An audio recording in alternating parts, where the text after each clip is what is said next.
Assalamualaikum warahmatullahi wabarakatuh. Halo teman-teman semua. Di sini kami dari kelompok 3, kelas 2018U, Prodi Pendidikan Matematika, Fakultas Matematika dan Ilmu Pengetahuan Alam, Universitas Negeri Surabaya, akan memaparkan materi tentang geometri affin pada sistem geometri.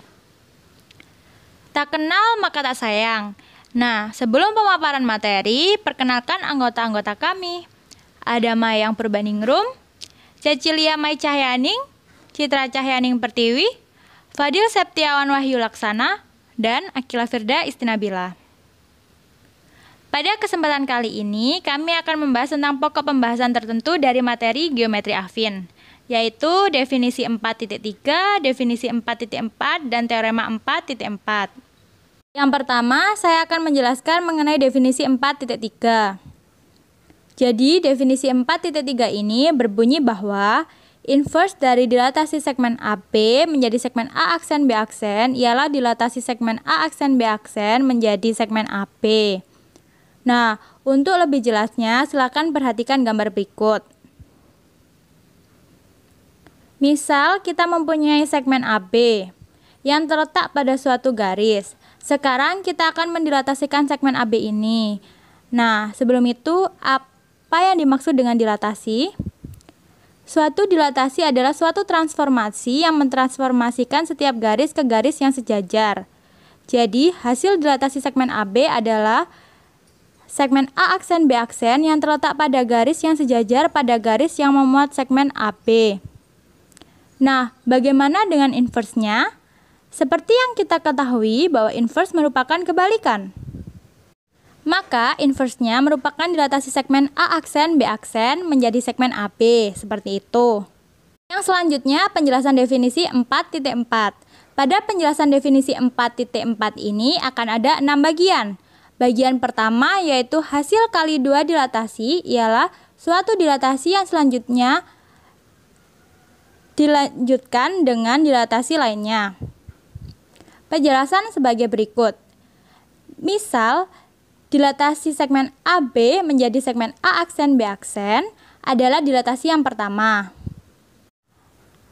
Ada segmen AB, kemudian didilatasikan menjadi segmen A aksen B aksen sebagai dilatasi pertama. Dan dilatasi segmen A aksen B aksen menjadi segmen A double aksen B double aksen adalah dilatasi yang kedua. Segmen A aksen B aksen ini didilatasikan lagi menjadi segmen A double aksen, B double aksen menjadi dilatasi yang kedua.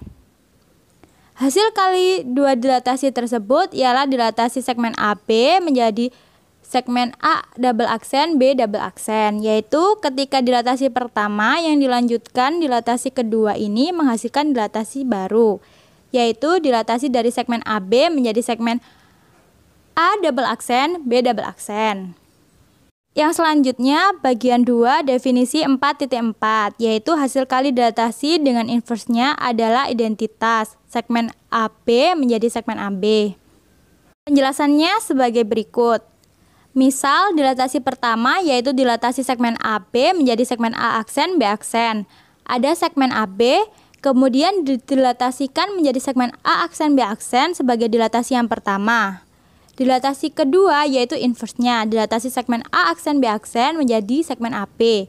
Segmen A aksen B aksen ini didilatasi lagi menjadi segmen AB sebagai dilatasi kedua. Hasil kali 2 dilatasi tersebut adalah segmen AB menjadi segmen AB atau identitas. Di mana ketika dilatasi pertama yang dilanjutkan dilatasi kedua ini menghasilkan dilatasi baru, yaitu dilatasi dari segmen AB menjadi segmen AB atau identitas. Selanjutnya adalah penjelasan definisi 4.4 bagian 3 yang berbunyi garis-garis yang menghubungkan suatu titik dan bayangannya adalah garis-garis invarian. Garis-garis ini berpotongan pada satu titik atau sejajar. Yang pertama akan dijelaskan jika garis-garis invariannya berpotongan pada satu titik. Misal, terdapat segitiga ABC yang didilatasikan menjadi segitiga A aksen B aksen, C aksen, Kemudian ada garis yang menghubungkan titik dengan bayangannya. Seperti garis yang menghubungkan titik A dengan titik A aksen, garis yang menghubungkan titik C dengan titik C aksen, dan garis yang menghubungkan titik B dengan titik B aksen. Garis-garis yang menghubungkan titik dengan bayangannya ini disebut garis invarian. Ketiga garis ini berpotongan di satu titik. Yang selanjutnya, ketika garis invariannya sejajar. Diketahui terdapat segitiga ABC yang didilatasikan menjadi segitiga A aksen, B aksen, C aksen. Kemudian ada garis yang menghubungkan titik dengan bayangannya. Seperti garis yang menghubungkan titik A dengan titik A aksen, garis yang menghubungkan titik C dengan titik C aksen, dan garis yang menghubungkan titik B dengan titik B aksen. Ketiga garis tersebut sejajar.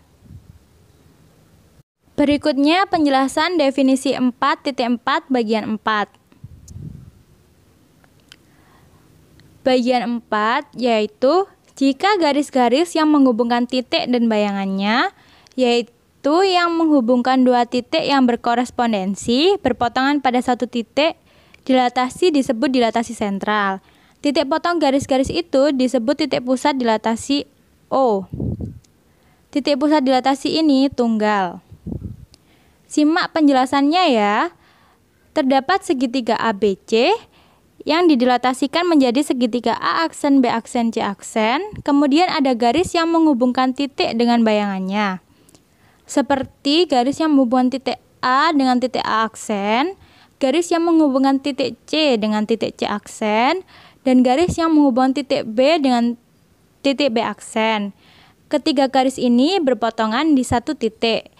Misalnya titik O, di mana titik O ini disebut sebagai titik pusat dilatasi. Dan dilatasi ini disebut sebagai dilatasi sentral. Nah, selanjutnya definisi 4.4 bagian 5. Jika garis-garis yang menghubungkan dua titik berkorespondensi sejajar, maka dilatasi disebut suatu translasi. Simak penjelasannya ya. Terdapat segitiga A, B, C yang didilatasikan menjadi segitiga A aksen, B aksen, C aksen. Kemudian ada garis yang menghubungkan titik dengan bayangannya. Seperti garis yang menghubungkan titik A dengan titik A aksen. Garis yang menghubungkan titik C dengan titik C aksen. Dan garis yang menghubungkan titik B dengan titik B aksen. Ketiga garis tersebut sejajar, sehingga dilatasi tersebut adalah suatu translasi.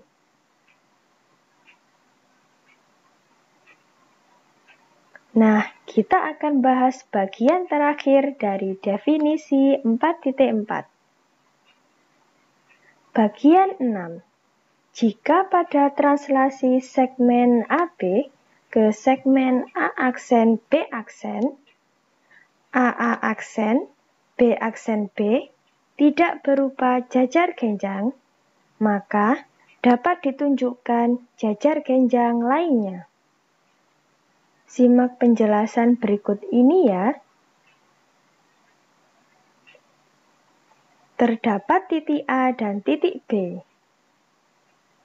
Kemudian ditranslasikan menjadi titik A aksen dan B aksen. Dari definisi 4.4 bagian 3 ini, kita akan menghubungkan titik A dengan titik A aksen dan titik B dengan titik B aksen. Terbentuk garis hubung titik A dengan titik A aksen. Dan terbentuk garis hubung titik B dengan titik B aksen.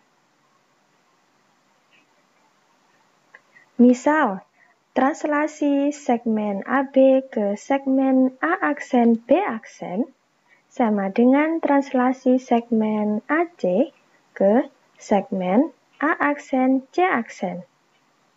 Translasi dari segmen AB menjadi segmen A aksen B aksen yang tidak membentuk jajar genjang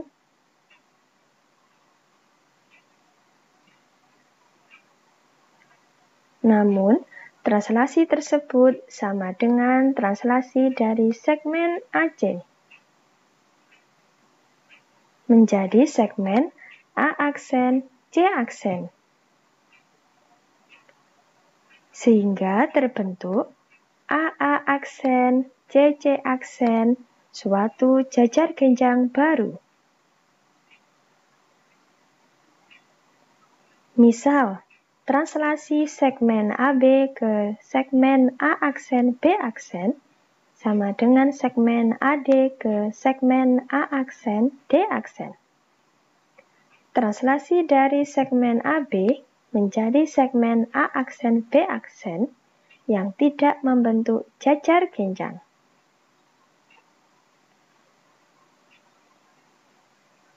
Namun, translasi tersebut sama dengan translasi dari segmen AD menjadi segmen A aksen D aksen. Sehingga terbentuk AA aksen, DD aksen, suatu jajar genjang baru.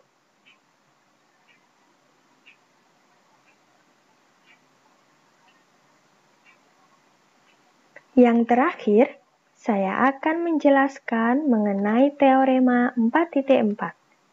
Nah, teorema 4.4 ini berbunyi, sebarang dua titik A dan A aksen menentukan dengan tunggal translasi A ke A aksen.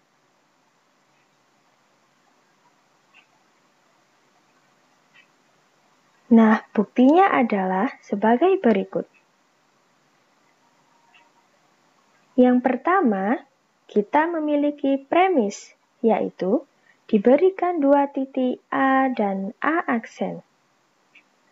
Lalu, kita mengkonstruksi suatu garis yang menghubungkan titik A dan A aksen. Kemudian, kita ambil sebarang titik B di luar garis A aksen dengan berdasarkan pada aksioma 4.1 yang berbunyi, ada paling sedikit dua titik. Selanjutnya, kita konstruksi garis yang menghubungkan titik A dan B. Lalu, kita konstruksi lagi garis K yang sejajar dengan garis AA aksen yang melalui B berdasarkan aksioma 4.5.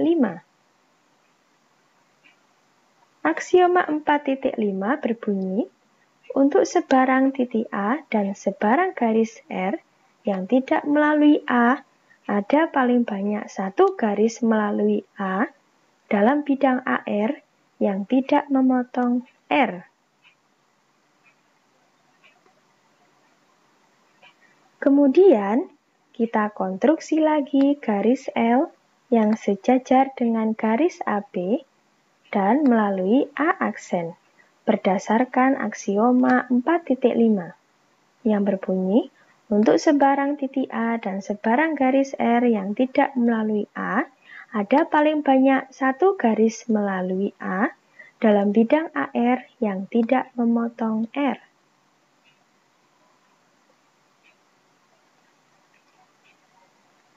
Berdasarkan langkah 6 dan definisi 4.2, perpotongan garis K dan garis L merupakan B aksen. Definisi 4.2 itu sendiri berbunyi, suatu dilatasi adalah suatu transformasi yang mentransformasikan setiap garis ke garis yang sejajar.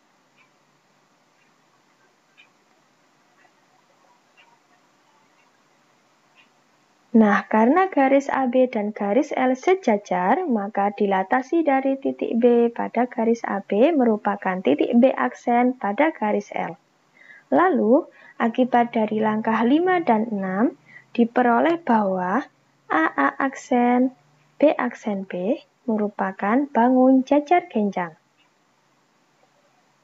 Nah, akibat dari langkah 8 dan berdasarkan definisi 4.4 diperoleh bahwa dilatasi segmen AB menjadi segmen A aksen B aksen merupakan translasi, di mana definisi 4.4 tersebut berbunyi, jika garis-garis yang menghubungkan dua titik berkorespondensi sejajar, maka dilatasi itu suatu translasi.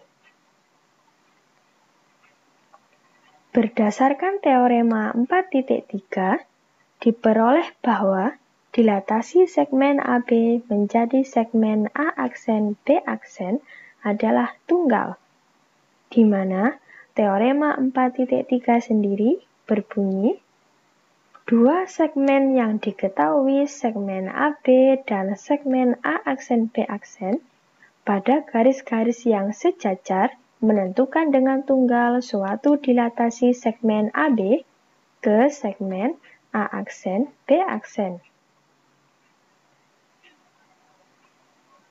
Sehingga akibat dari langkah 9 dan 10 diperoleh bahwa translasi A menjadi A aksen adalah tunggal.